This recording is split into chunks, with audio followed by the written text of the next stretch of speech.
துதிகளில் மத்தியில் வாசம் செய்யுங்கள். அன்பின் பரலோக பிதாவே, உம்முடைய பிள்ளைகளாகிய நாங்கள் ஆண்டவரே மாலையிலிருந்து உம்மை துதிக்க துதிக்க துதிக்க துதியாகிய சிம்மாசனத்தில் நீர் அமர்ந்து எங்கள் துதிகள் எல்லாம் ஏறெடுத்து ஏற்றுக்கொண்டிருக்கிறதற்காக நன்றி செலுத்துகிறோம். அப்பா ஆண்டவரே, இப்பொழுதும் உம்முடைய பிள்ளைகள் கொடுத்திருக்கிற காணிக்கைக்காக செபிக்கிறோம். ஆண்டவரே, நீர் எங்களுக்கு ஜீவன், பலன், சுகம் எல்லாவற்றையும் கொடுத்ததினாலே எங்கள் வாழ்க்கைக்கு வேண்டிய எல்லா நன்மைகளையும் நாங்கள் உம்மிடத்திலிருந்து பெற்றுக்கொண்டோம். அப்பா, உம்முடையதையே உமக்கு அர்ப்பணிக்கிறோம். கொடுத்த கரங்களை நீர் ஆசீர்வதியும். விசேஷமாக செபிக்கிறங்க தாவே, உயிர் தேர்ந்த ஆண்டவர் எம்மாவூர் சீடர்களுக்கு நீர் வேத வசனத்தை எடுத்து சொல்லும் பொழுது அவருடைய இருதயம் கொழுந்து விட்டு எரிந்தது போல உம்முடைய ஊழியக்காரர் பேராயர் அவர்கள் எங்களுக்கு உம்முடைய வசனத்தை எடுத்து சொல்லும் பொழுது எங்களுடைய இருதயம் கொழுந்து விட்டு எரியத்தக்கதாக பரலோக அக்கினி எங்கள் மத்தியில் இறங்கும்படியாக செபிக்கிறோங்க தாவே. மோசே முச்சடியில் கண்ட அதே அக்கினி, எலியா பலியை செலுத்தி அழைத்த போது வந்து பட்சித்து போட்ட அதே அக்கினி, ஷாத்ராக், மேஷாக், ஆபேத்நேகோ அக்கினி சூளையில் போடப்பட்ட போது நான்காவது ஆளாய் அக்கினியாய் உலாவி அவர்களை பாதுகாத்த தேவனே, எங்கள் மத்தியிலே நீர் அக்கினியாய் உலாவிக் கொண்டு இருக்கிறதற்காக உமக்கு நன்றி செலுத்துகிறோம். எங்கள் பேராயர் அவர்களே உம்முடைய உம்முடைய வசனமே சத்தியம் சுவாமி. ஆமேன். மதிப்பிற்கும் அன்பிற்கும் உரிய கௌடி நினைவாலயத்தினுடைய ஆயர் பெருமக்களே, இந்த குருசேகரத்தினுடைய செயலர் பொருளர் சேகர குழுவினரே, அருமையான சகோதரிகளே, சகோதரர்களே, நம்முடைய ஆண்டவராகிய இயேசு கிறிஸ்துவின் திருப்பெயரில் உங்கள் அனைவருக்கும் என்னுடைய வாழ்த்துதலையும் வணக்கங்களையும் நான் தெரிவித்துக் கொள்கின்றேன். உண்மையிலேயே இந்த கன்வென்ஷன் கூட்டத்திலே கலந்து கொள்வது எனக்கு அளவற்ற மகிழ்ச்சி, ஒரு விதத்திலே பெருமை. ஆகவே இப்படிப்பட்ட ஒரு நல்ல வாய்ப்பை பெற்றதற்காக நான் இறைவனை துதிக்கிறேன். என்னை அன்போடு அழைத்த ஆயர்களுக்கும் சேகர அலுவலர்களுக்கும் என்னுடைய நன்றியை நான் தெரிவித்துக் கொள்ள விரும்புகிறேன். பல இடங்களுக்கு திருப்பணிக்காக நான் சென்றாலும் 2 இடங்கள் படிப்பை நான் மேற்கொண்ட இடம் விடுதியிலே தங்கி, 2வது நான் கல்லூரியிலே படித்த வேலூர். இந்த இடங்களுக்கு நான் செல்லும் போது கடவுள் எப்படிப்பட்ட பெரிய காரியங்களை செய்ய வல்லவர், ஒன்றுமற்றவர்களை எல்லாம் உடையவர்களாக மாற்றுகின்றவர், வலிமையற்றவர்களை வலிமையூட்டுகின்றவர், அறிவிலிகளை ஞானிகளாக்குகிறவர், அதெல்லாம் ஆண்டவர் இந்த இடத்திலே துவங்கி இன்று வரை அவர் நிகழ்த்தி கொண்டிருக்கிறார். என்னுடைய ஜெபமெல்லாம் இந்த புனித மண் ஆகிய கௌடி ஆலய வளாகத்திற்கு வருகின்றவர்கள் ஒவ்வொருவரும் இப்படிப்பட்ட ஆண்டவருடைய இந்த பெரிய அற்புதத்தை தங்களுடைய வாழ்விலே அவர்கள் உணர வேண்டும். பல விதங்கள்ல அவருடைய விருப்பங்களை ஆண்டவர் இந்த நாட்களில் நிறைவேற்ற வேண்டும். நாம் இன்னும் ஆண்டவருக்கு அருகாமையிலே வர வேண்டும். அவரை நாம் நம்முடைய வாழ்விலே பிரதிபலிப்பதற்கு இந்த நாட்கள், இந்த கன்வென்ஷன் கூட்டங்கள் நமக்கு துணை புரிய வேண்டும் என்று நான் இறைவனை வேண்டி உங்களோடு இந்த சிந்தனைகளை நான் பகிர்ந்து கொள்ள விரும்புகிறேன். கல்லூரி மாணவர் ஒருவர் தன்னுடைய அறையில 6 அட்டைகள் எடுத்து அதுல ஒவ்வொன்றிலும் பெரியதாக ஒரு ஆல்பபெட் எழுதி அவர் தன்னுடைய மேசையிலே வைத்திருந்தார். LETGOD என்னது? Let God. இவர் கல்லூரிக்கு போயிட்டு வந்த பிறகு ஒரு நாள் பார்த்தா அந்த ஜன்னல் வழியாக, அப்படின்னா என்ன அர்த்தம்? Let go. திடீரென்று இவருக்கு ஒரு பெரிய ஆண்டவர் தன்னோடு ஒரு செய்தியை பகிர்ந்து கொள்ளுகின்ற உணர்வை பெற்றார். Let go. மறுபடியும் அந்த காடை கொண்டாந்து அதே இடத்துல வச்சு லெட் கோ, லெட் காட். சிலது போக விடு, ஆண்டவர் உன்னிடத்திலே வருவதற்கு அனுமதி. நம்முடைய லெந்து நாட்கள், அதுக்கு பெயரே ஆன்மீக வசந்த காலம், ஸ்பிரிச்சுவல் ஸ்பிரிங். லென்ட் என்றாலே ஸ்பிரிங். இந்த இதுல என்ன நடக்குதுன்னா, பழைய இலைகள் எல்லாம் உதிர்கின்றன, புதிய இலைகள் துளிர்க்கின்றன. Let go the old leaves and let God. இப்படி நம்ம இந்த மாற்றத்தை நாம் பெறுவதற்காக திருச்சபை குறிப்பாக இந்த லெந்து காலத்தை மையப்படுத்தி அதுல பல்வேறு ஆன்மீக பயிற்சிகளை நமக்கு கற்றுக் கொடுக்கிறது, நம்ம பின்பற்ற வேண்டும் என்று நமக்கு அறிவுறுத்துகிறது. இது ஜெபம் முதலாவது ஒரு கருவியாக இது பயன்படுகின்றது. நமக்கும் ஆண்டவருக்கும் இருக்கின்ற உறவை வளர்ப்பதற்கு, அல்லது நம்ம அவர் அந்த உறவிலே நெருங்கி வருவதற்கு ஏதாவது என்ன தடை இருக்கிறதோ அதையெல்லாம் லெட் கோ, அதையெல்லாம் நம்ம தூக்கி எறிவதற்கு, நம்ம இன்னும் ஆண்டவருக்கு அருகாமையில வருவதற்காக இந்த ஜெபத்தை மையப்படுத்தி இருக்கிறார்கள். இரண்டாவது, நம்மையே நாம் புதுப்பித்துக் கொள்ள வேண்டும் என்பதற்காக, அல்லது அதை நான் ஒதுக்கி வைத்து விடுவேன், எனக்கு என்னுடைய ஆண்டவரோடு இருக்கிற உறவை விட மற்றவைகள் எல்லாம் பெரிய மகிழ்ச்சி அல்ல. ஆகவே நாம் நம்மையே, நம்மிலே இருக்கின்ற குறைகளை தவிர்த்து விட்டு ஆண்டவர் இன்னும் அதிகமாக நம்முடைய வாழ்விலே வருவதற்கு அனுமதிப்பதுதான் இந்த உபவாசங்கள். இந்த உபவாசம் என்பது நான் சொன்ன மாதிரி வெறுமையான வெளிப்படையானவைகள் மட்டும் அல்ல. ஏதோ நாம் சாப்பிடுவது, உடுத்துவது அல்லது அலங்கரித்துக் கொள்வது, இவைகள் மட்டும் அல்ல. நமக்கு உள்ளே இருக்கின்ற தீய தன்மைகள், அவற்றுக்கும் நம்ம உபவாசம் எடுக்க வேண்டும். நம்மை ஆண்டவரிடமிருந்து தூரமாக்குகின்ற, நமக்குள்ளே உள்ளே இருந்து வருகின்ற தீய பண்புகள், நான் என்கின்ற அகந்தை, பொறாமை, மற்றவர்கள் மேல் மற்றவர்களை மன்னிக்க முடியாத தன்மைக்க வேண்டும். மூன்றாவது, திருச்சபை நமக்கு சொல்றது எல்லாருக்கும் தெரிஞ்சுதான், அது நம்ம மற்றவர்களுக்கு உதவி செய்வது. நீங்கள் தர்மம் செய்யும் போது, தர்மம் செய்யும் போது என்ன, அதாவது நமக்கும் கடவுளுக்கும் இருக்கின்ற உறவு நம்மிலே நம்மை புதுமை அடைகின்றது. இது எப்பதான் நிறைவு பெறும் என்றால், நாம் மற்றவர்களோடு நம்மை நல்ல முறையிலே தொடர்பு கொள்ளும் போதுதான் இது நிறைவு பெறும். நம்ம எப்படி ஆண்டவரை நேசிக்கிறோம் அப்படின்னு சொல்ல முடியும்னா, நம்ம அயலாரை நேசிக்கும் போதுதான் நாம் அதை சொல்ல முடியும். ஆகவே இந்த நாட்கள் சிறப்பாக, இதுவரை நம்ம பத்தியே நம்ம நினைச்சிருந்தோம்னா, நம்முடைய அயலகத்தாரை பற்றி, மற்றவர்களை பற்றி, குறிப்பாக தேவையிலே இருக்கிறவர்களை பற்றி நாம் நினைப்பதற்கு ஒரு அடிப்படையான ஏதுவாக இந்த தர்மம் செய்வது திருச்சபையிலே சொல்லப்படுகிறது. ஆகவே இப்படிப்பட்ட விதத்தின் வழி, இதுதான் அந்த லெந்து நாட்களினுடைய மிக மிக சிறப்பான தன்மை. அதுல மிக மிக முக்கியமாக நம்முடைய பாவத்தை நாம் we must let it go. ஆண்டவர் அவருடைய மன்னிப்போடு கூட மன்னிப்பின் மகிழ்ச்சியை we must let in.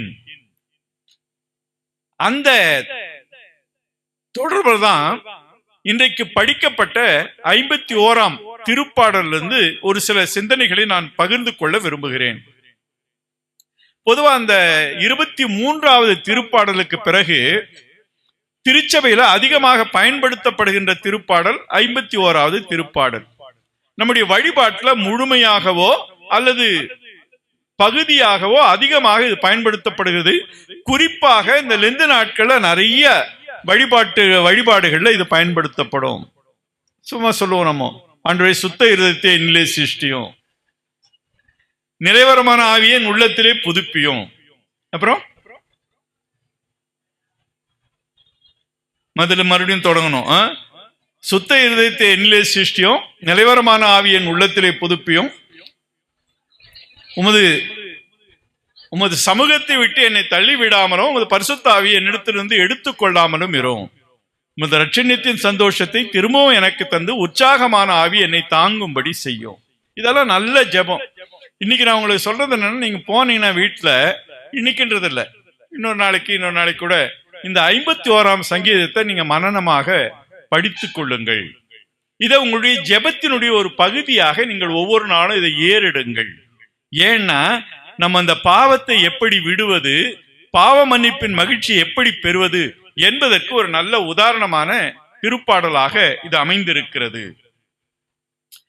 இது இன்றைக்கும் இது மிக மிக பொருத்தமான ஒன்று. அதுக்குதான் நான் சொன்னேன், நீங்க இதை போய் மனப்பாடமா பண்ணி நீங்க அதை நீங்க வீட்டுல படிச்சு பாருங்க, அப்புறம் மனப்பாடம் பண்ணி நீங்க சொல்லி பாருங்க. ஆமா, எப்படி இது மனித வாழ்வை அப்படியே சித்தரிக்கிறது. ஆதாமிலிருந்து இன்று வரை பாவம் நம்மை ஆட்கொண்டிருக்கிறது. அதனுடைய விளைவுகள் என்ன, அதிலிருந்து நம்ம எப்படி விடுதலை பெறுவது. ஏன்னா இந்த லெந்து காலத்துல நம்ம அதுதான் மையமாக வைத்து மனம் திரும்புதல், பாவ மன்னிப்பு, ரட்சிப்பினுடைய மகிழ்ச்சி, இதை பற்றி தான் நம்ம அதிகமாக இந்த நாட்களில் சிந்திக்கிறோம். இதுல தாவீது இதை ஒரு ஜெபமாக ஏறெடுக்கிறார். தொடங்கும் போது என்ன சொல்றாரு? தேவனே, உமது கிருபையின்படி எனக்கு இறங்கும், உமது மிகுந்த இரக்கத்தின்படி என் மீறுதல் நீங்க என்னை சுத்திகரியும்.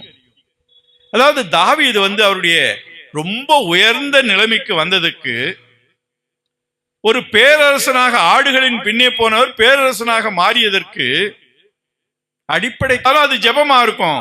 அவருடைய வேண்டுதலா இருந்தாலும் ஜெபமா இருக்கும், மற்றவர்களுக்காக இன்டர்செஷனா இருந்தாலும் ஜெபமா இருக்கும்.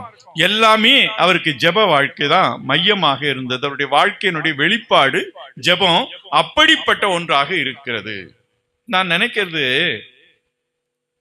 கிறிஸ்தவர்கள் நாம் பெற்றிருக்கிற பேர் எவ்வளவு பெருசுன்னு நீங்க யோசித்து பார்த்திருக்கீங்களா? நம்முடைய கடவுள் அவர் நமக்கு தந்தை போன்றவர். நம்ம எல்லாம் அவருடைய பிள்ளைகளை போல எப்ப வேணா அவர்கிட்ட போலாம். அப்பா கிட்ட நம்ம பேசுற மாதிரி, அப்பா எனக்கு இது வேணும், அப்பா I am sorry I did it, அப்பா ஐ நீட் திஸ், அப்பா எனக்கு ஐ நீட் யுவர் ஸ்ட்ரெங்த். நம்ம இன்னும் வேணா கேட்கலாம் அப்பா கிட்ட பேசுற மாதிரி. வேற யாராவது அப்படி போய் ஒரு தந்தை மகள், தந்தை மகன் என்கின்ற உறவுல ஆண்டவரோட உரையாடுறத நம்ம மற்ற சமயங்கள்ல கேட்டிருக்கோமா? இல்ல. ஒரு மாதிரி அங்க போய் பயந்து, நீங்கள் ஜெபம் பண்ணும் போது நீங்கள் ஜெபம் பண்ண வேண்டிய விதமாவது, பரலோகத்தில் இருக்க எங்கள் பிதாவே, எங்க அப்பாவே, டாடி. இயேசுவான டேடின்னு தான் கூப்பிட்டுனாரு. அப்பா அப்படின்னா டேடின்னு தான் பொருள். ஆகவே அப்படிப்பட்ட நம்முடைய ஜெபத்தை கேட்கிற ஒரு அருமையான ஆண்டவர் நம்முடைய கடவுளாக இருக்கிறார். ஆகவே நமக்கு எப்பெல்லாம் வாய்ப்பு கிடைக்குதோ அந்த நேரத்தில் அவரோடு நாம் பேசுவது, அவருக்கும் நமக்கும் இருக்கிற உறவிலே நாம் வளர்வதனுடைய ஒரு அடையாளம். நீங்க அதிகமாக நீங்கள் வளர வேண்டுமானால் இந்த நாட்களில் ஜெபத்திற்கு சிறப்பான நேரங்களை ஒதுக்கி வையுங்கள். ஒருவேளை நாங்க எப்பவுமே ஜெபம் பண்றோம் அப்படின்னாலும் இந்த லெந்து நாட்கள்ல நான் கூடுதலாக இவ்வளவு நேரம் ஒதுக்கி நான் ஆண்டவரிடத்திலே ஜெபிப்பேன். வாழ்க்கையில பெரிய பெரிய நிலைக்கெல்லாம் வந்தவங்களுக்கு எப்படி வந்தாங்க? அவரை கேட்டாங்க, நீங்க எப்படி இவ்வளவு உயர்ந்த நிலைக்கு வந்திருக்கிறீர்கள்? அவர் சொன்னார், என்னுடைய முழங்கால தான் நான் வந்தேன், முழங்காலிலே நான் தான் இந்த உயர்ந்த நிலைக்கு வந்திருக்கிறேன். நம்ம எந்த அளவுக்கு ஆண்டவருக்கு முன்னால் முழங்கால் படியிடுகிறோமோ, எந்த அளவுக்கு ஆண்டவரிடத்தில் நாம் பேசுகிறோமோ, அந்த அளவுக்கு ஆண்டவர் நமக்கு செவி கொடுக்கிறார், நம்மை உயர்த்துகிறார்.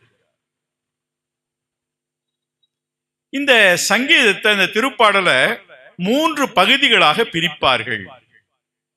அது மொத்தம் 19 திருமொழிகள். முதல் 6 முதல் பகுதி, 7 12 இரண்டாவது பகுதி, 13 19 மூன்றாவது பகுதி. முதல் பகுதி prayer for forgiveness, confession of sin, தன்னுடைய பாவத்தை வேண்டுகின்ற பகுதி. 7 12. மூன்றாவது, நான் சாட்சி பகருவேன் என்று தன்னை அர்ப்பணிக்கின்ற பகுதி 13-19 வரை. ஆண்டவரே, நான் தவறு பண்ணிட்டேன், நீர் என்னுடைய பாவத்தை மன்னித்தீர், ஆகவே நான் என்ன பண்ண போறேன், இனிமே மற்றவங்களுக்கு போய் நான் சாட்சி சொல்லுவேன். ஏன்பா, நீங்க பாவம் பண்ணீங்கன்னா ஒன்னும் நீங்க பயந்துடாதீங்க, அதனால சோர்ந்து போயிடாதீங்க, ஏன்னா நமக்கு மன்னிக்கின்ற கடவுள் ஒருவர் இருக்கிறார் என்று நான் அவர்களுக்கு சாட்சி சொல்லுவேன். இந்த 3 பகுதிகள். முதல் பகுதி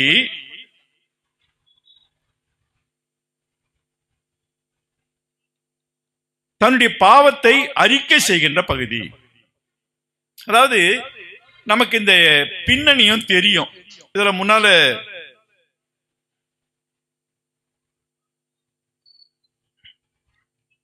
மட்டும் வாசிக்கிறேன்.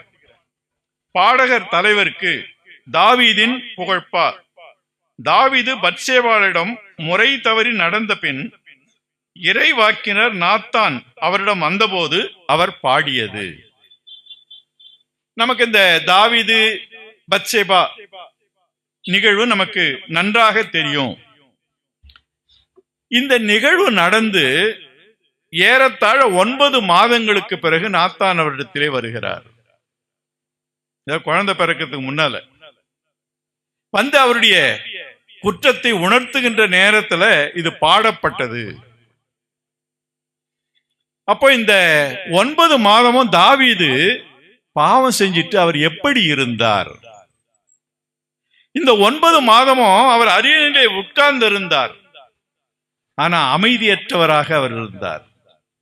உரியாவினுடைய இனமாக போரிடுகின்ற இடத்திற்கு அனுப்பி அவனை கொலை செய்யும்படி சொன்ன அவரை பார்க்கும் போதெல்லாம் அவருக்குள்ளே அந்த குற்ற உணர்வு அவரை வாதித்துக் கொண்டிருந்தது. வீட்டுல பத்சேபாவை பார்க்கும் போதெல்லாம் அவருக்கு அவருடைய என்னதான் இருந்தாலும் தன்னுடைய கணவனை இழந்து விட்டு அந்த துயரத்தை பார்த்த போதெல்லாம் இன்னும் அதிகமாக அவர் வேதனைப்பட்டார். இது ஏதோ அவர் தனியா செஞ்சிட்ட பாவம் இல்ல, அந்த மக்கள் அரண்மனையில இருக்கின்ற அனைவருக்கும் தெரியும், அலுவலர்களுக்கு தெரியும், இவருக்கு சமாதானமே இல்லை. சும்மா இதுல பெரிய ஆசனத்துல உட்கார்ந்து இருந்தார், அரியணையில உட்கார்ந்து இருந்தார். அவருடைய உள்ளமும் அமைதியற்ற உள்ளமாக தத்தளித்துக் கொண்டிருந்தது. இது தனக்குள்ள அவர் வேதனைப்பட்டது மட்டும் இல்ல, அவருக்கு இந்த குற்ற உணர்வு அவருடைய மகிழ்ச்சியை போக்கி விட்டது. சந்தோஷமா இருக்க முடியல, யாரோடையும் நல்லா உறவாட முடியவில்லை, தனக்குள்ளே அமைதியை இழந்தார், மற்றவர்களோடு நல்லா சுமூகமா பழக முடியல. எல்லாவற்றுக்கும் மேலாக ஆண்டவரிடமிருந்து தூரமானதாக அவர் உணர்ந்தார். பழைய மாதிரி ரொம்ப அன்போட அவர் ஆண்டவரிடத்தில் செல்ல முடியவில்லை. ஐயோ, நான் செஞ்சிட்டேனே என்று சொல்லி அவர் இப்படி நம்மை அவர் தன்னையே துன்புறுத்தி கொண்டார். நம்ம செய்கின்ற பாவங்கள் ஏதோ நம்ம செஞ்சிட்டோம், அந்த நேரம் கொஞ்சம் சந்தோஷமா இருந்துட்டோம், முடிஞ்சதுன்ற மாதிரி இல்லை. இவைகள் எல்லாவற்றிலும் அதனுடைய விளைவுகள் மிக மிக கடுமையானவைகள், மோசமானவைகள், நம்மையே நிலைகுலை செய்கின்றவர்கள், அழிக்கக்கூடியவைகள். இதை மறந்துடவே வேண்டாம். சொல்லுவாங்க, எந்த மகிழ்ச்சியிலும் எந்த செயலிலும் மகிழ்ச்சியும் இருக்கு, துயரமும் இருக்கு. துயரத்தை கொடுக்குமோ அந்த மகிழ்ச்சியை நாம் ஏற்கக்கூடாது. எதுல ரொம்ப குறைவான மகிழ்ச்சி இருக்கு, குறைவான துயரம் இருக்குமோ அதை மட்டுமே நாம் ஏற்றுக்கொள்ள வேண்டும் அப்படின்னு தத்துவ அறிஞர்கள் சொல்லுவாங்க.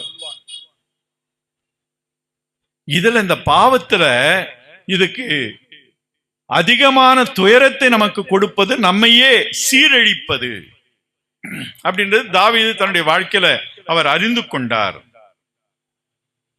நாத்தான் வராரு. அப்போ அந்த கதையை ஆட்டுக்குட்டி கதையை சொன்னாரு. ஐயோ, அவன் கட்டாயம் அவன் சாக வேண்டும், 4 மடங்கு அவன் திருப்பி கொடுக்கணும். அப்போ நாத்தான் என்ன சொன்னாரு? யார் அந்த மனிதன் கேட்டப்போ, நீயே அந்த மனிதன். உடனே அவர் தன்னுடைய பாவத்தை நாத்தான் இடத்துல அறிக்கையிடுறாரு. அறிக்கையிட்டு, ஐயோ, நம்ம என்ன பாவம் பண்ணாலும் நான் பாவம் பண்ணிட்டேன் சாமி, அப்பா நான் எங்க போக முடியும்? ஆட்டு பின்னால இருந்தவனே நீ இவ்வளவு பெரியவனா கொண்டாந்து உட்கார வச்சிருக்க, நான் இப்படியே நான் உமக்கு முன்னால் நான் செஞ்சிட்டேன், நான் எங்க போக முடியும் அப்ப அவர் சொல்றாரு, உன்னுடைய பாவத்தை அவர் மன்னித்தார், ஆனாலும் இந்த குழந்தை மரித்து விடும் அப்படின்னு சொல்லிட்டார். கடவுள் மன்னிச்சிட்டார்ல, ஆனாலும் அவர் தன்னையே மன்னித்துக் கொள்வதற்கு அவருக்கு இடம் வரவில்லை, மனம் வரவில்லை. கடவுளே நான் மன்னிச்சுட்டு இருப்பாரு, ஆனா நாம் பண்ண தவறு, ஐயோ எவ்வளவு பெரிய தவறு, அதை என்னாலே நான் மன்னிக்க முடியாது. ஆகவே நான் என்ன பண்ணோம், கடவுள்கிட்ட நாத்தான் வழியாக கடவுளிடத்துல அறிக்கையிட்டேன். நான் என்னுடைய பாவத்தை நான் உரியாவுக்கு விரோதமாக மட்டும் இல்ல, இந்த மக்கள் எல்லாருக்கும் முன்பாக நான் செய்திருக்கிறேன். தான் சாட்சி சொல்ல போறதை எழுதி அங்க இருக்கிற சீஃப் மியூசிஷியன், தலைமை பாடகர்கிட்ட கொடுக்கிறார். இதை நீங்க கோயில்ல நீங்க பாடணும். அதாவது நான் செய்த தவிர நான் அப்படி ஹஷப் பண்ண விரும்பல, எல்லாருக்கும் முன்னால் நான் சொல்ல விரும்புறேன். ஏன்னா ஒரு அரசனாக நான் செய்தது என்னுடைய மக்கள் எல்லாரையும் அவமானத்திற்குள்ளாக்கியது. இந்த இஸ்ரவேல் ராஜா என்ன பண்ணார் தெரியுமா அப்படின்னா, அந்த இஸ்ரவேல் மக்கள் எல்லாரும் தலை குனிவாங்க. ஒரு நாட்டினுடைய தலைமையிலே இருக்கின்றவர்கள் செய்கின்ற தவறுகள், செய்கின்ற குற்றங்கள் அந்த நாட்டினுடைய தரத்தை கீழே இறக்கிவிடும். நாங்கெல்லாம் கடவுளால் அழைக்கப்பட்டவர்கள் அப்படின்னு சொல்லிட்டு கடைசியில் உங்க தலைவர் பண்ண வேலையை பார்த்தீங்களா? அவங்க மட்டும் இல்ல, அரசியல் மட்டும் இல்ல, நம்முடைய திருச்சபை வாழ்க்கையிலும் தலைமை பொறுப்பிலே இருக்கிறவர்கள் செய்கின்ற தவறுகள் மக்களை பாதிக்கின்றன. அவர்களுக்கு அவமானத்தை உண்டாக்குறது, வெட்கத்தை உண்டாக்குறது. என்னப்பா அவங்க பண்றாரு, எல்லார்கிட்டையும் மன்னிப்பை பெற வேண்டும். அவங்க என்ன மன்னிக்கணும், நான் அவங்க கிட்ட அறிக்கை எழுதணும். அதுக்காக ஆலயத்துல அரசருக்கு அமைக்கப்பட்டிருக்கின்ற இடம் ஒண்ணு இருக்கும். அந்த இடத்துல உட்கார்ந்தாருன்னா ஆலயத்துல எல்லாரும் பார்ப்பாங்க. உண்மையே ரொம்ப ஆச்சரியமாகுது, இவ்வளோ பெரிய இடம் இருக்கா இங்க, இவ்வளோ மக்கள் இந்த கூட்டத்துக்கு வர முடியுமா? உண்மையிலேயே ஆயர் அவர்களையும் தலைவர்களையும் நான் பாராட்டுகிறேன். இவ்வளவு பெரிய கூட்டம், இவ்வளவு பெரியவர்கள் அங்க இருக்கிற இடம் எல்லாரும் பார்ப்பாங்க. அரசனுடைய இந்த பீடம், அவர் உட்கார்ற இடம் யாருக்கும் மறைந்து இருக்காது. அவருடைய நோக்கம் என்னன்னா, நான் சொல்றதை எல்லாரும் கேட்கணும். அவர்கள் தங்களுடைய வாழ்க்கையில ஒரு பாடத்தை இதன் வழியாக கற்றுக்கொள்ள வேண்டும். நம்ம பாவம் செய்யக்கூடாது. அப்போ அந்த பாவத்தை அறிக்கையிடும் போது பாவம்னா என்ன அப்படின்றத புரிஞ்சுக்கணும். நம்ம இங்கே பாவத்துக்கு 3 சொற்கள் பயன்படுத்தப்படுகின்றன. தேவனே உமது கிருபையின்படி எனக்கு இரங்கும், உமது மிகுந்த இரக்கத்தின்படி என் மீறுதல்கள். முதலாவது சொல் என்ன?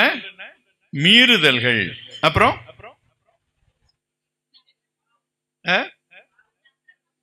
என் அக்கிரமம் நீங்க நீ முற்றிலும் சுத்திகரியும், அக்கிரமம். மூணாவது, என் பாவம் எப்போதும் எனக்கு முன்பாக நிற்கிறது. 3 சொற்களை இங்கே அவர் பயன்படுத்தார். பாவம், அக்கிரமம், மீறுதல். பாவம் அப்படின்னா அதுக்கு சரியான பொருள் என்னன்னா, மிஸ்ஸிங் த மார்க். இந்த லக்கை விட்டு விலகி, கடவுள் ஒரு நோக்கத்தோடு இந்த உலகத்திற்கு நம்மை அனுப்பி இருக்கிறார். நம்ம பிறப்பதற்கு முன்னதாகவே நாம் அடைய வேண்டிய நோக்கை அவர் லக்கை வைத்திருக்கிறார். அந்த லக்கை நாம் அடைவதற்கு பல்வேறு விதங்கள்ல நம்மை நடத்துகிறார். ஆனா பலர் என்ன பண்றோம்னா, அந்த லக்கை நம்ம தவற விட்டு விடுகிறோம். அந்த லக்கிலிருந்து நம்ம விலகி போகிறோம். எங்கேயோ போய் நம்ம தூரமாக நிற்கிறோம். நம்முடைய வாழ்க்கையினுடைய அந்த பயன் அல்லது வாழ்வினுடைய நோக்கம், அந்த வாழ்வினுடைய லக்கு அழிந்து போகிறது. ஆகாயத்திலே சிலம்பம் அடிக்கிறவர்கள் ஒரு லக்கு கிடையாது. ஆனா பவுலடிகளார் சொல்லுவார், ஆண்டவர் எனக்கு வைத்திருக்கிற லக்கு என்பது எனக்கு என்னவென்று தெரியும், நான் அந்த லக்கை நோக்கி நான் பயணித்துக் கொண்டிருக்கிறேன். நம்முடைய வாழ்க்கை பயணத்தை கொஞ்சம் நேரம், அல்லது நான் விலகி சென்று கொண்டிருக்கிறேனா? எத்தனை முறை ஆண்டவர் நம்மை மீண்டுமாக அந்த லக்குக்கு கொண்டு வர முயற்சி செய்கிறார். ஆனா எத்தனை முறை நாம் கடின மனதோடு கூட அந்த லக்கை விட்டு விலகி போக பார்க்கிறோம். இரண்டாவது அவர் சொல்றது அக்கிரமம், அதாவது தீமையான வழிகளிலே செல்லுவது. அக்கிரமக்காரர்கள் அவங்களுக்கு நீதி, நியாயம், நன்மை, தீமை, எதை செய்யலாம் எதை செய்யக்கூடாது என்ற வேறுபாடு பார்க்க தெரியாதவர்கள், தீமையானவற்றை செய்கிறவர்கள், மற்றவர்களுக்கு எப்போதும் தீமை செய்கிறவர்கள், மற்றவருடைய தீமையிலே மகிழ்ச்சி அடைகிறவர்கள். இது அக்கிரமம். மூன்றாவது என்ன சொல்? மீறுதல். மீறுதல்னா வயலேஷன், ஆண்டவர் நமக்கு கட்டளைகளை மீறுவது.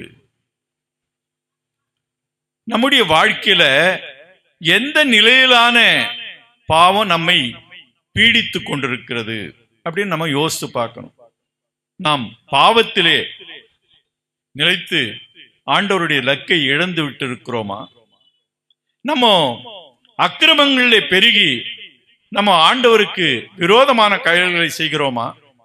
அல்லது ஆண்டவருடைய உடன்படிக்கை, ஆண்டவருடைய கட்டளைகள், வேத வசனங்கள், இதையெல்லாம் நம்ம மீறி கொண்டிருக்கிறோமா என்பதை நாம் எண்ணி பார்க்க வேண்டும். அதோட கூட அவர் என்ன சொல்றார்? முக்கியமா இப்ப நம்ம செய்கின்ற பாவங்கள் நமக்கு விரோதமான பாவங்கள் மட்டும் இல்ல, மற்றவர்களுக்கு விரோதமான பாவங்கள் மட்டும் இல்ல, ஆண்டவருக்கு விரோதமான பாவங்கள். உம்முடைய கண்களுக்கு முன்பாக நான் ஏதோ நம்ம ரூம் சாத்திட்டோம்னா யாரும் பார்க்க மாட்டாங்க, ஆனா நீங்க எந்த நிலையில் இருந்தாலும் உங்களை ஒருவர் பார்த்து கொண்டே இருக்கிறார். உங்களுடைய செயல்களுக்கு அவர் உங்களை கணக்கு கேட்பார். யோசேப்பு சோதிக்கப்பட்ட போது அவர் என்ன சொல்றாரு? ஐயோ, கடவுளுக்கு முன்பாக நான் எப்படி இந்த பாவத்தை நான் செய்வேன்? ஏன்னா கடவுள் எப்போதும் அவர் மேல் கண்ணோக்கமாய் இருக்கிறார் என்று அவர் உணர்ந்தார். ஆகவே ஆண்டவர் அவரை அந்த அளவுக்கு உயர்த்தினார். ஆகவே நாம் செய்வது ஏதோ மற்றவர்களுக்கு தெரியாம போயிடலாம், ஆனால் ஆண்டவருக்கு முன்பாக இது பாவமாக எண்ணப்படுகிறது. இப்படி பாவத்தை பற்றி அவர் புரிஞ்சது மட்டும் இல்ல, தன்னை ஒரு பாவி என்று ஆண்டவரிடத்திலே ஒப்புக்கொள்கிறார். ஆண்டவரே, நான் பாவம் பண்ணிட்டேன், என் பாவம் எப்போதும் எனக்கு முன்பாக நிற்கிறது, நான் தேவரீர் ஒருவருக்கே விரோதமாக பாவம் செய்தேன். பாவம் செய்து விட்டால் அதனுடைய ஒரு விளைவு என்னன்னா மற்றவர்கள் மேல் பழியை போடுவது. அதாம், ஏன் இந்த பழத்தை சாப்பிட்ட? ஆமா போங்க, சரியான கேள்வி கேட்டீங்க, நீங்க கொடுத்த இந்த அம்மா எனக்கு கொடுத்தாங்க. ஏவா, நீ ஏமா சாப்பிட்ட? இந்த பாம்பு தான் என்ன இது பண்ணுச்சு. இது மாதிரி மற்றவர்கள் மேல் பழி சுமத்துவது, நம்முடைய பாவத்திற்கு மற்றவர்களை காரணமாக்குவது என்பது அது பாவத்தை விட இன்னும் மோசமான ஒண்ணு.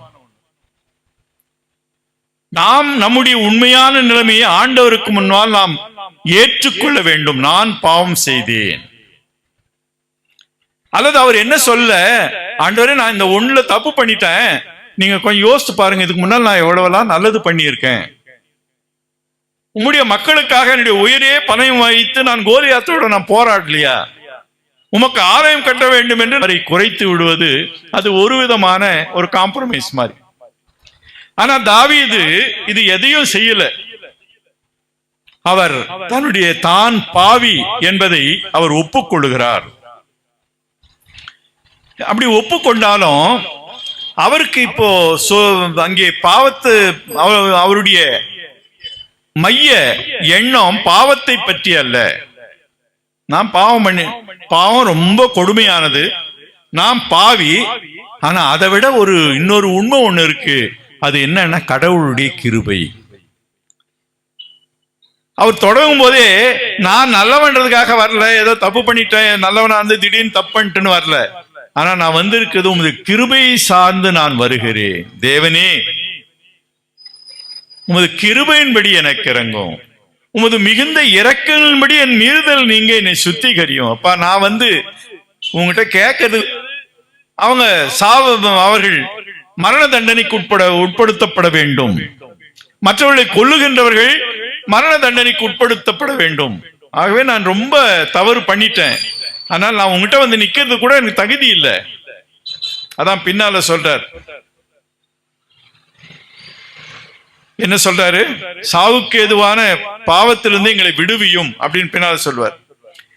ஆனா உம்முடைய கிருபை சார்ந்து நான் வருகிறேன், உம்முடைய இரக்கத்தை சார்ந்து நான் வருகிறேன், உம்முடைய தயவை சார்ந்து நான் வருகிறேன்.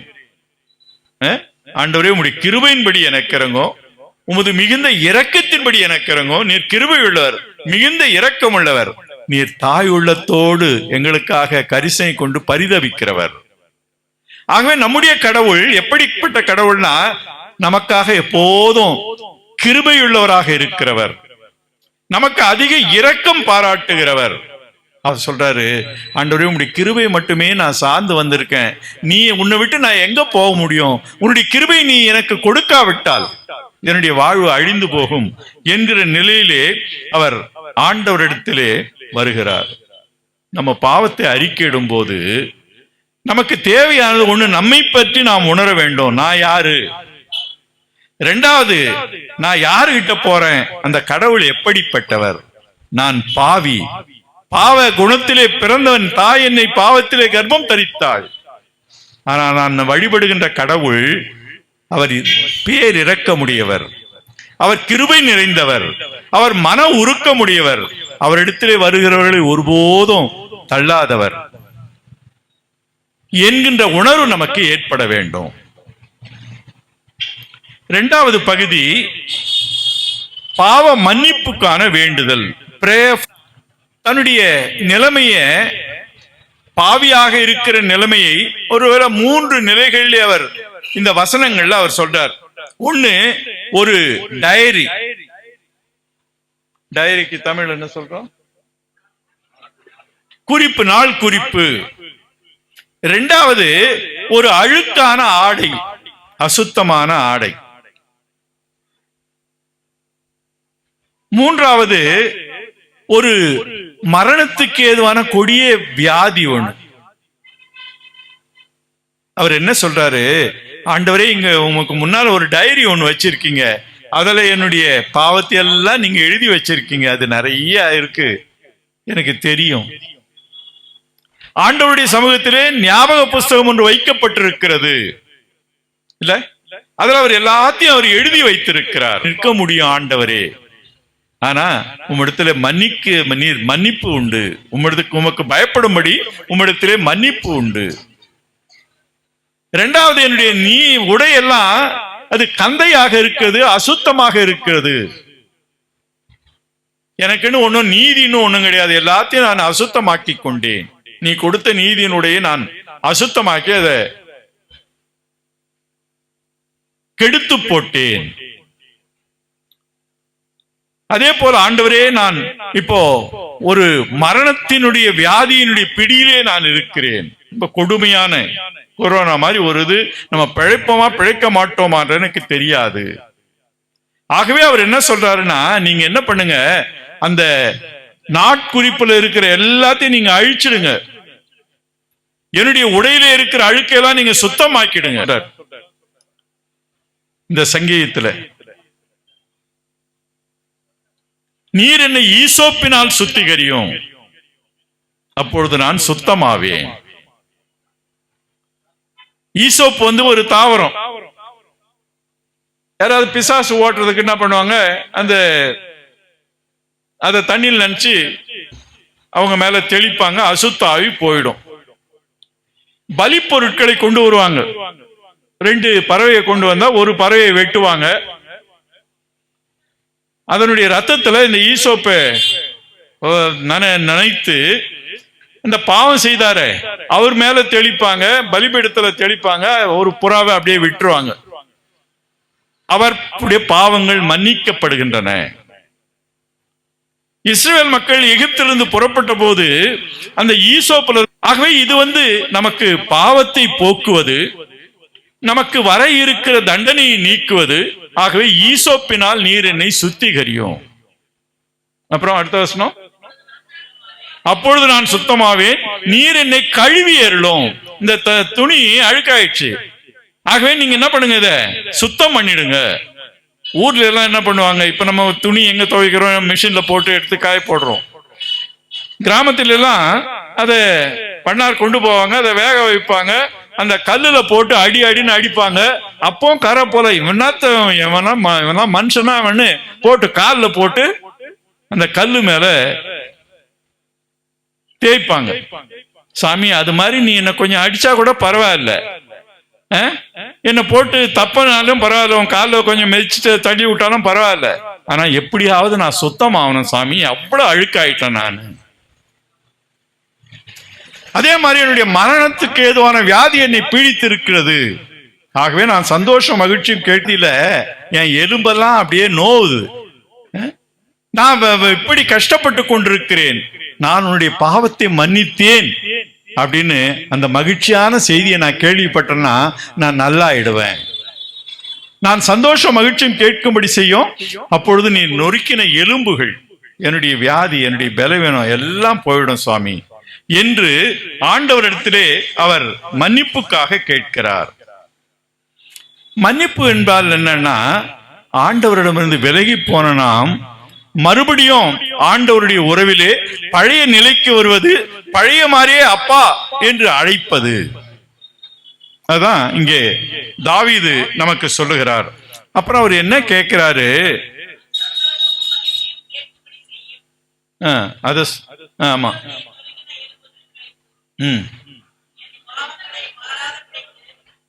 அதிகமாயிடுச்சு. ஆனா எப்படி நீக்குங்க நீங்க?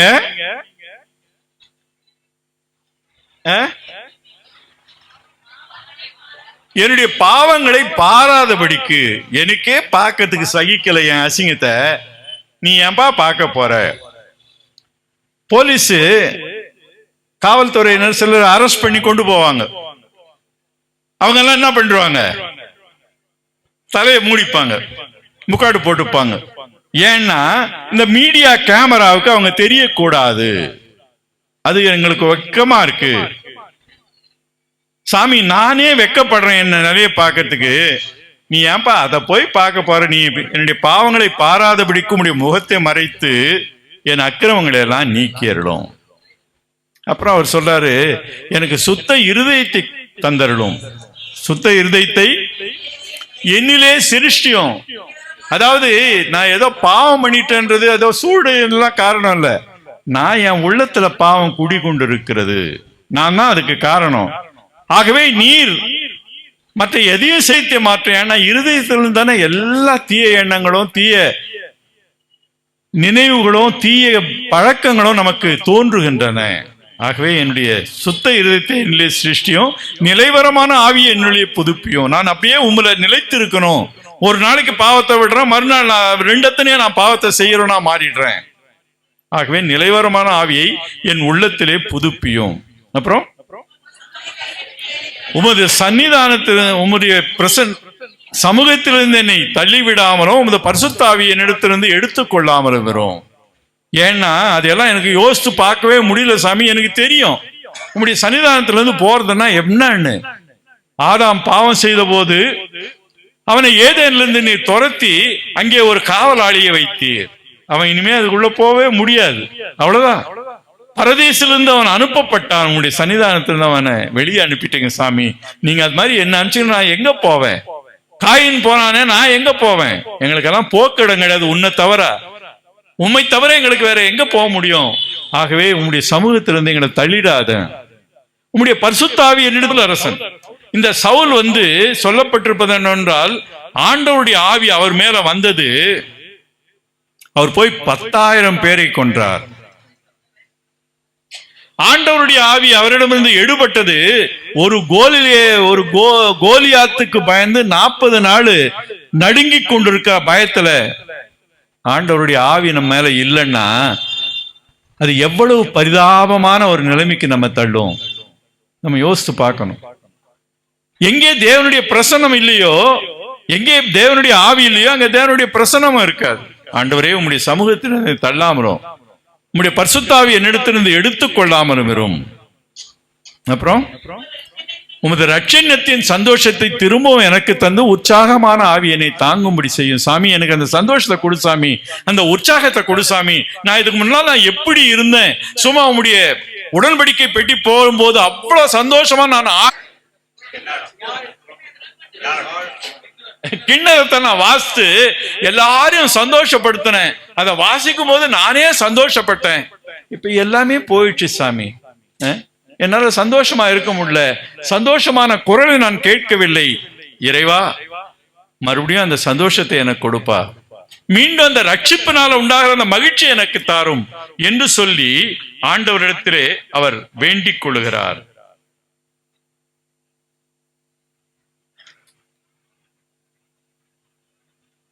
இப்போ ஆண்டவருடைய மன்னிப்பை அவர் பெற்றுக் கொள்கிறார். இப்போ அந்த சந்தோஷத்தை அவர் கேட்டது மட்டும் இல்ல, அதை பெற்றுக் கொள்கிறார். ஏன்னா நம்ம ஆண்டவர் சொல்லியிருக்காரு, நீங்க கேளுங்கள் உங்களுக்கு தரப்படும், தட்டுங்கள் திறக்கப்படும், தேடுங்கள் கண்டடைவீர்கள். பொல்லாதவர்களாகி நீங்கள் உங்கள் பிள்ளைகளுக்கு நல்ல ஈவுகளை கொடுக்க அறிந்திருக்கும் போது பரமபிதா தம்மிடத்தில் கேட்கிறவர்களுக்கு பரிசுத்த ஆவியை கொடுப்பது அதிக நிச்சயம் அல்லவா? இந்த பரிசுத்த ஆவி நம்ம மேல வந்துன்னா அந்த மகிழ்ச்சி நமக்குள்ளே திரும்ப வருகிறது. ஏன்னா பாவ மன்னிப்பை ஆவியானவர் நமக்கு அருளுகிறார். கதை சொல்லுவாங்க, ஒரு தம்பியும் ஒரு தங்கையும் இருந்தாங்க ஒரு வீட்டுல. அவங்க வீட்டுல வாத்து வளர்த்தாங்க. அது பக்கத்துல இருந்த சின்ன குட்டையில அது மேய்ந்து கொண்டிருந்தது. ஒரு நாள் இந்த பிள்ளை சும்மா அந்த குட்டையில கல்ல போட்டப்போ அந்த வாத்து அங்க வந்து அது மேல பட்டு அந்த வாத்து இறந்துச்சு. உடனே அவங்க அண்ணன் பார்த்தான், நான் இதை சொல்லிடுவேன் அம்மாட்ட. ஐயோ சொல்லாத சொல்லாத.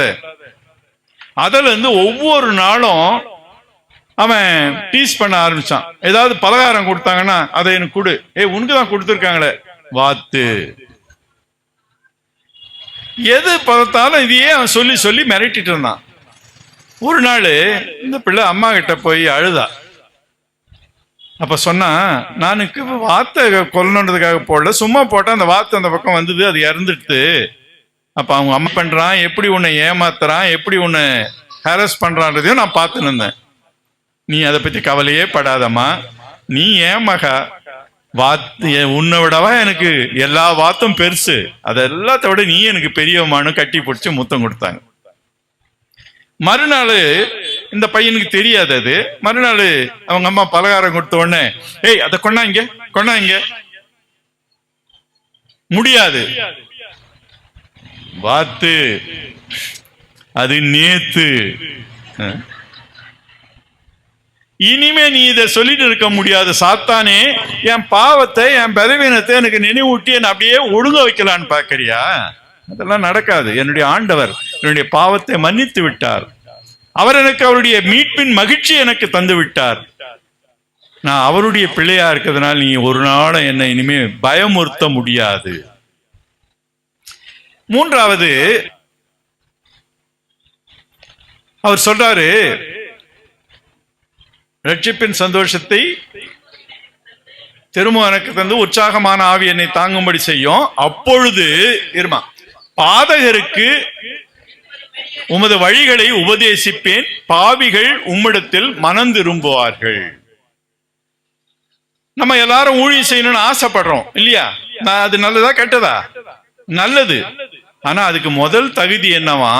நாம் இந்த அனுபவத்தை பெற்றவர்களாக இருப்பதுதான் நம்ம ஊழியத்துக்கு செல்வதற்கு முதல் தகுதி. கடவுள் என்னுடைய பாவத்தை எல்லாம் மன்னிச்சிட்டாரு, நான் ரொம்ப கொடியவனாக இருந்தேன், ஆண்டவருடைய பாவத்தை மன்னித்தார். உனக்கு அந்த பாவ மன்னிப்பு நிச்சயம் இல்லைன்னா நீங்க மற்றவங்களை வந்து ரட்சிப்புக்குள்ளே நடத்த முடியாது. ஏதோ நானும் ஊழியம் பண்றேன் அப்படின்னு போலாமே தவிர நம்ம செய்ய முடியாது. கடவுள் என்ன சொல்றாருன்னா, நீங்கள் ஆண்டவர் இருந்தீர்களானால் அது உங்களுக்காக கொடுக்கப்பட்டதல்ல, உங்கள் மூலமா மற்றவர்களுக்கு அது அறிவிக்கப்பட வேண்டும். சவுலடிகளார், நான் பெரிய கிறிஸ்தவர்களை துன்புறுத்துகிறவனாக, ஏன் கொலை பண்ணுகிறவனாக இருந்தேன், ஆனால் கடவுள் என்னை மீட்டெடுத்தார். அதனால்தான் அவர் அந்த வல்லமையோடு கூட அவர் ஊழியம் செய்ய முடிந்தது. இந்த ஆலோசனை திருப்பணி கவுன்சிலிங் சொல்றோம்ல, அதுலயும் வந்து நிறைய பேருக்கு தெரியாது என்னன்னா, யாரெல்லாம் தவறு செய்து அதிலிருந்து விடுபட்டு இருக்கிறார்களோ அவர்கள் தான் தவறு செய்கிறவர்களுக்கு ரொம்ப பயனுள்ள முறையிலே உதவியாக இருக்க முடியும். ஆல்கஹால் அனானிமஸ் ஏன்னு ஒரு சமுதாயம் இருக்கு. அதுல வந்து முன்னால ஆல்கஹாலுக்கு மதுவுக்கு அடிமையானவர்கள், போதைப் பொருளுக்கு அடிமையானவர்கள் அனுபவத்திலிருந்து அவர்கள் பகிர்ந்து கொள்ளுகிறார்கள். அப்போ அவர்களுக்கு பகிர்ந்து கொள்ளுவேன். நான் கடவுளுக்கு நான் எப்படி நன்றி சொல்றது என் பாவத்தை மன்னிச்சதுக்குன்னா, நான் பாவிகளாக இருக்கிறவர்கள் மீட்படைய விரும்புகிறவர்களுக்கு இந்த ஆண்டவருடைய அன்பையும் அவருடைய மன்னிப்பையும் பற்றி நான் சொல்லுவேன். அப்புறம் சொல்றாரு,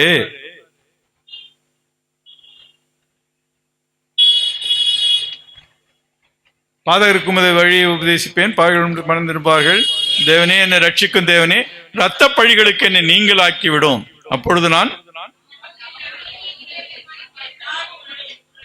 அப்பொழுது என் நாவு உம்முடைய புகழை பாடும். அப்ப இந்த பாவத்திலிருந்து இந்த மறுபடியும் நான் அந்த மாதிரி போகாதபடி என்னை காத்துங்க. அப்ப நான் உம்முடைய புகழை பாடுவேன். அது வரைக்கும் என்ன ஆச்சு? ஏன் பாட முடியல? பாவம் என்னுடைய வாயை கட்டி விட்டது. பாவம் என்னுடைய வைக்கும் அப்படின்னு சொல்லிட்டு நீங்க திறந்துட்டீங்கன்னா, என்னுடைய வாய், என்னுடைய உதடு, என்னுடைய நாவு எல்லாமே ஆண்டவருக்கு துதியை ஏறெடுப்பதற்கு நான் அர்ப்பணிப்பேன். ஏன்னா பாவம் நமக்குள்ளே செய்கிற விளைவு, நம்ம பாட முடியாம, நம்ம ஆண்டவரை பற்றி பேச முடியாம நம்ம வாயை மூடி விடுகிறது. நம்ம ஒதுங்கி அப்படி போயிடும்.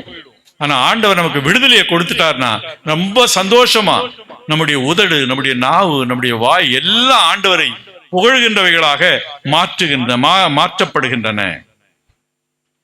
அப்புறம் அவர் சொல்றாரு, இது வரைக்கும் எங்களுக்கு பாவத்துக்கெல்லாம் நாங்க மன்னிப்பு கோயில்ல பலி செலுத்தி நாங்க தேடணும். ஆனா இப்ப எனக்கு தெரியுது, நீர் பலியிலே பிரியப்படுகிறல்ல. நீங்க பலியை விரும்பினால் நான் உமக்கு செலுத்துவேன். தகன பலியும் உமக்கு பிரியமானதல்ல. நீர் புறக்கணியீர். அப்பா, எனக்கு இப்போ நான் என் அனுபவத்துல தெரிஞ்சுக்கிறேன், நான் ஒன்னும் பலி செலுத்தல. நீர் என்னுடைய பாவத்தை நீ மன்னித்தீர். ஏன்னா நான் கண்ணீரை பார்த்து, என்னுடைய மனம் நொறுங்கினதை பார்த்து, நொறுங்குண்ட இருதயம் நீர் எப்போதும் நீர் புறக்கணிக்கிறவர் அல்ல. உலகத்துல இருக்கிறவங்களுக்கு நம்ம ஏதாவது உடஞ்சி போந்த கொடுத்தோம்னா அவங்க நம்ம ஒரு மாதிரி கேவலமா பார்ப்பாங்க. இல்ல, என்ன வாங்கிட்டு வந்து கொடுத்துருக்க, உடஞ்சதை கொண்டாந்து கொடுக்குற அப்படின்வாங்க. ஆனா ஆண்டவர் நீங்க முழுசா கொடுத்தீங்கன்னா அவருக்கு பிரியம் இருக்காதான். நொறுங்குண்ட இருதயம், அது உடைஞ்சதான் அவர் தேடிட்டு வராரு. உன்னுடைய இதயம் உடைக்கப்பட்டிருக்கிறது தான் ஆண்டவர் அதிகமாக நேசிக்கிறார். அந்த உடைஞ்ச இருதயத்திலிருந்து சிதறுகின்ற கண்ணீர்கள் ஆண்டவருக்கு ரொம்ப பிரியமான பலியாக, காணிக்கையாக ஏற்க பிரியமான பலி. நமக்கு அவர் விரும்புகின்ற காணிக்கை நம்முடைய கண்ணீர். அது மன நெஞ்சுருக்கத்தினுடைய, மன உடைதலினுடைய அடையாளமாக அதை அவர் ஏற்றுக்கொள்ளுகிறார். அந்த காலத்தில் 2 விதமான பலிகளை அவர்கள் செலுத்தினார்கள். தகன பலி, சர்வாங்க தகன பலி. தகன பலியில அந்த ஆட்டையோ மாட்டையோ கொண்டு போய் பலி செலுத்தி விட்டு ஒரு பெரிய பகுதியை பலி செலுத்துவதற்கு கொடுப்பார்கள். அவங்க எடுத்து போய் எல்லாரோடையும் சேர்ந்து சமைச்சு சாப்பிடுவாங்க.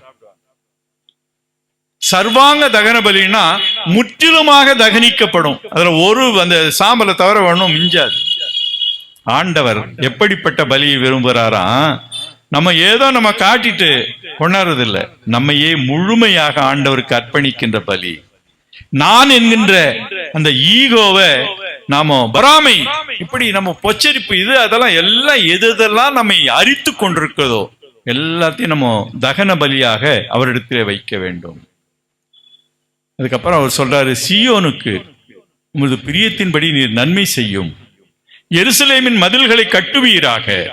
ஏன்னா அது ஒரு காலத்துல கட்டி அப்போ கட்டி அப்ப கட்டப்படவில்லை, அதுக்கு பின்னால கட்டப்பட்டது, பின்னால் அது இடிக்கப்பட்டது. தீர்க்க தரிசனமாக சொல்லுகிறார், ஆண்டவரே சீயோன் உம்முடைய நகரம், நீர் அதை நீர் கட்ட வேண்டும், அதனுடைய மதில். ஏன்னா நீரே எங்களுக்கு பாதுகாப்பு. அதாவது மற்ற எதிரிகள் மட்டும் இல்ல, பரம எதிரியாகிய சாத்தானிடமிருந்து நீர் தான் எங்களை பாதுகாக்க முடியும்.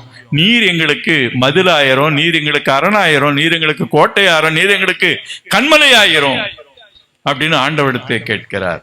அப்பொழுது அங்கே தகன பலிகளும் சர்வாங்க தகன பலிகள், அப்பொழுது பலிபீடத்தின் மேல் காளைகள் பலியிடப்படும் அப்படின்னு சொல்றார்.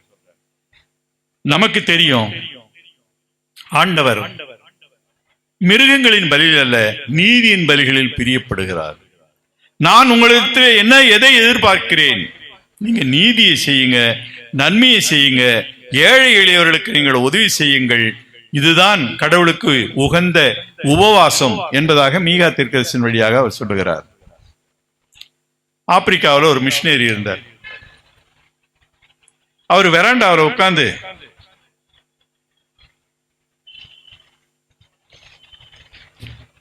வேதத்தை வாசித்துக் கொண்டிருந்தார். ஒரு பெரிய ப்ரொசஷன் ஒன்று வந்தது. இவர் அப்படியே பார்த்தாரு. முன்னால வந்தவர் மட்டும் இவருக்கு அடையாளம் தெரிஞ்சது. சரின்னு இவர் பேசாம இருந்தார். எதுக்காக? அவரோட விழுந்துட்டு சொன்னாரு, ஐயா, என்னை உங்களுக்கு அடையாளம் தெரிகிறதா? ஆமா ஆமாமா, நேற்று நான் வேட்டைக்கு போயிட்டு வரும்போது ஒரு புலி உங்களை தாக்குச்சு, உடனடியாக என்ன துப்பாக்கி எடுத்து நான் புலியை சுட்டுட்டேன் அப்படின்னாரு. அதாவது எங்களுடைய கலாச்சாரத்தின்படி, பழக்கத்தின்படி என்ன ஒரு வழக்கம்னா, யாராவது ஒருவன் கொடிய விலங்கிடமிருந்து காப்பாற்றப்பட்டால் அவன் அதுக்கப்புறம் அவனுக்குரியவன் அல்ல, யார் காப்பாற்றினாங்களோ அவங்களுக்குரியவன். ஆகவே நானும் என்னுடைய மனைவிகள், என்னுடைய பிள்ளைகள், என்னுடைய ஆடு மாடுகள் எல்லாம் உமக்கு அடிமைகள் அப்படின்னு காலில் விழுந்தார்.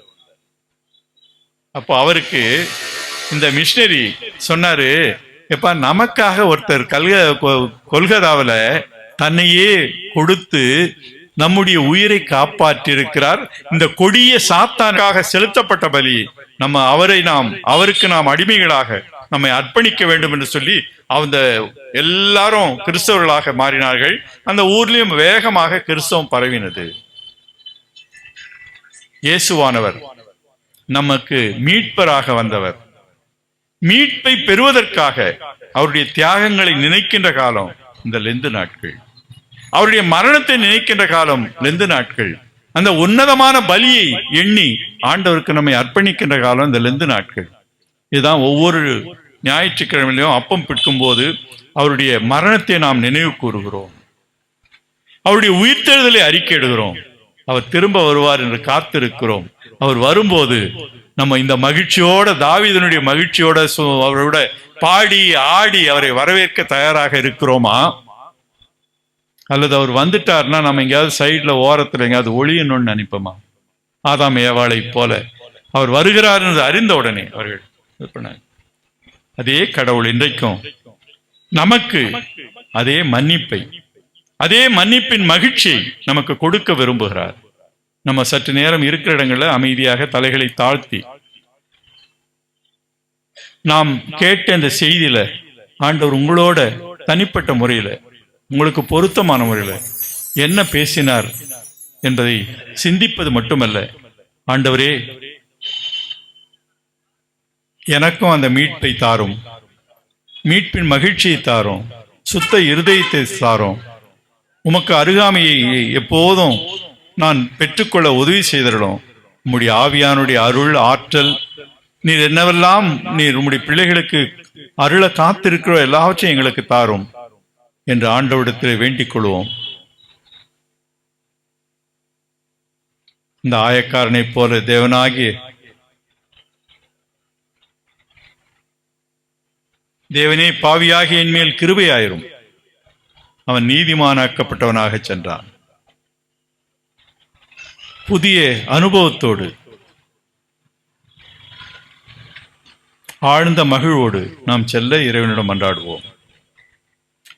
எங்கள் அன்பும் அருள் நிறைந்த தூய கடவுளே, இந்த ஆசீர்வாதமான லெந்து நாட்களுக்காக உமக்கு நன்றி செலுத்துகிறோம். இந்த ஆண்டிலும் இந்த நாட்களிலே நாங்கள் பிரவேசிக்கவும், இந்த நாட்களிலே உம்மோடு ஆண்டவரே நாங்கள் தொடர்ந்து பயணிக்கவும், இந்த பயணத்திலே உம்முடைய அருட்கொடைகளை பெற்றுக்கொள்ளும் அருள் புரிவதற்காக உமக்கு ஸ்தோத்திரம். இந்த நாளின் கூட்டத்துக்காக உமக்கு நன்றி செலுத்துகிறோம். ஆண்டவர் எங்களோடு எப்போதும் கிருபையாக பேசுகிறதற்காக உமக்கு ஸ்தோத்திரம். பல வேளைகளில் நாங்கள் வணங்கா கழுத்துள்ளவர்களாக இருந்தபோது, ஆண்டவரே செவியின் நினத்தினால் நாங்கள் முரட்டாட்டமாய் இருந்தபோது தொடர்ந்து எங்களோடு பேசுகிற உம்முடைய பேர் அன்புக்காக உமக்கு ஸ்தோத்திரம். எங்களை அர்ப்பணிக்கிறோம். ஆண்டவரே எங்களை சுத்திகரியும், எங்களை பரிசுத்தப்படுத்தும், எங்கள் அழுக்கையெல்லாம் நீர் நீக்கியறலும், எங்கள் முரண்பட்ட வழிகளையெல்லாம் நீர் திருப்பியறலும்.